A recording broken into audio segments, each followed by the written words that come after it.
안녕하십니까. 칸중국 코리아 이유진입니다. 불가리아 예언가 고 바바 방가는 과거 소련 붕괴 등 세계적 사건을 정확하게 예언해 세상을 놀라게 했습니다. 그는 사망 직전 22년의 새로운 바이러스 침투, 악의적인 UFO의 지구 출몰, 외계인이 인체 실험의 용도로 사람을 잡아가는 등 5대의 재난이 발생할 것이라는 예언을 남겼습니다. 바바 방가는 과학자들이 시베리아 극지방에서 코로나19 못지않은 치명적인 변종 바이러스를 발견할 것이라며 현재도 이 바이러스는 얼음 속에서 잠자고 있다고 했습니다. 전 세계 각국의 대소도시는 물 부족에 직면하고 많은 빙하와 운하가 오염돼 물 부족을 초래할 것이다 라고 했습니다. 유엔기구는 2025년이면 전 세계의 18억 인구가 물 부족 상태에 빠지고 많은 나라가 물 부족을 겪을 것이라고 집계한 바 있습니다. 2017년 10월 국제판 스타러 조직이 오umuamua 별이 과거에는 과학자들로부터 혜성으로 추정받았으나 혜성 발생 구조가 갖추어지지 않았고 이동 궤도가 심상치 않아 학계에서 논란이 일었습니다. 방가는 오umuamua 별은 지구에서 인간을 사로잡아 인체 실험을 하기 위한 외계인 비행선이라고 단언했습니다. 외부에서는 터무니없는 주장이라고 했지만 에버라함 로버 하버드대 천문학 과장도 이를 지지했으며 외계인의 교통수단일 가능성이 높다고 추정했습니다. 1911년생으로 알려진 불가리아의 예언가 고 바바 방가는 12세 때 불의 사고로 실명한 뒤 심령 능력을 얻었고 질병을 치료하는 기적을 보여줌으로써 유럽 최고의 심령술사가 됐다고 합니다. 다음 뉴스입니다. 인도네시아 정부는 지난달 31일 국내 전력 공급 부족을 우려해 2022년 1월 1일부터 31일까지 석탄 수출을 금지한다고 전격적으로 발표했습니다. 인도네시아의 이번 조치가 중국의 2022년 동계올림픽까지 영향을 미칠 것으로 보입니다. 인도네시아는 세계 최대 무연탄 수출국이자 중국의 최대 석탄 수입국입니다. 베이징 정부는 중국과 호주의 관계가 악화해 석탄 수입이 줄어들자 인도네시아산 석탄 수입량을 늘렸습니다. 인도네시아의 1월 석탄 수출 중단이 중국 내 미치는 영향은 얼마나 될까요?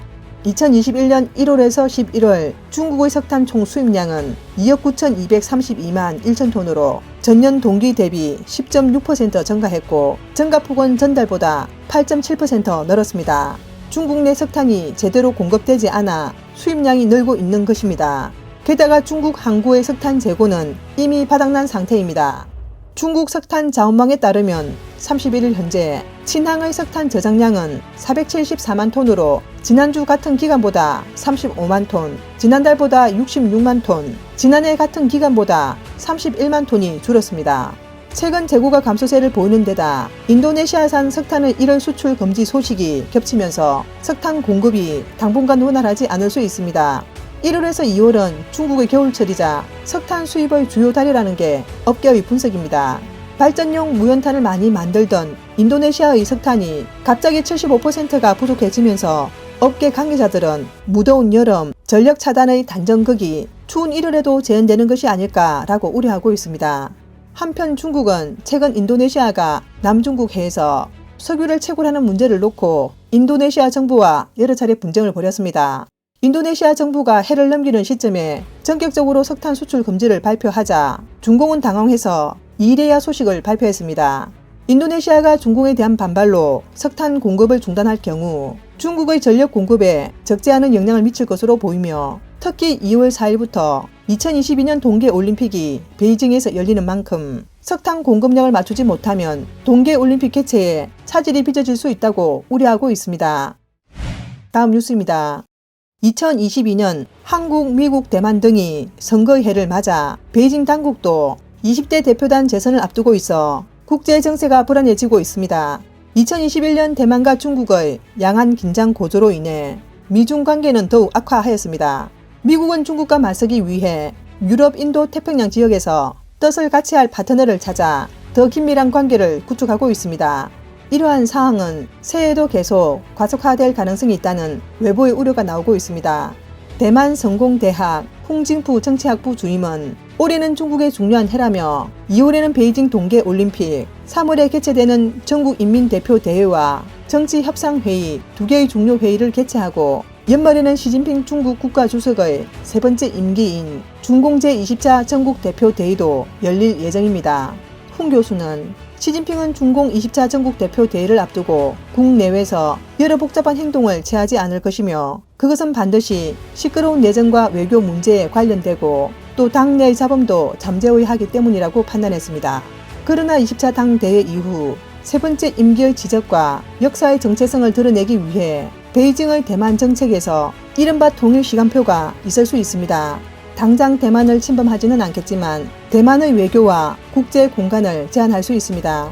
그러나 홍 교수는 대만의 핵심 가치인 민주, 자유, 인권, 법치는 대만의 가장 큰 자산이라며 미국, 일본, 유럽연합이 대만과 긴밀하게 왕래하고 있는 만큼 대만이 CPTPP에 성공적으로 가입할 수 있다면 대만은 국제적으로 더 잘 통합될 수 있을 것이다 라고 말했습니다.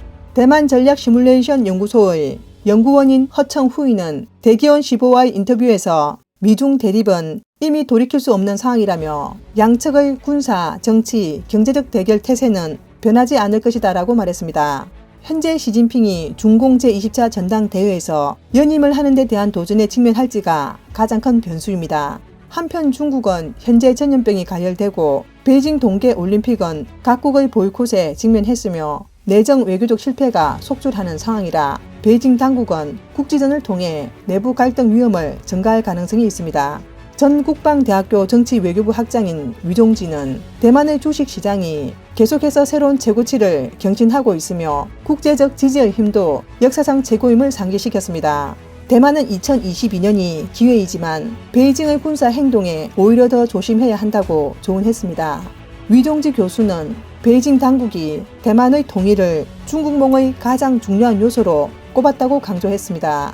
대만 여야 정당은 이때 더욱 한 배를 타고 있다는 사유를 가지고 단결하여 중공에 대항해야 한다고 강조했습니다.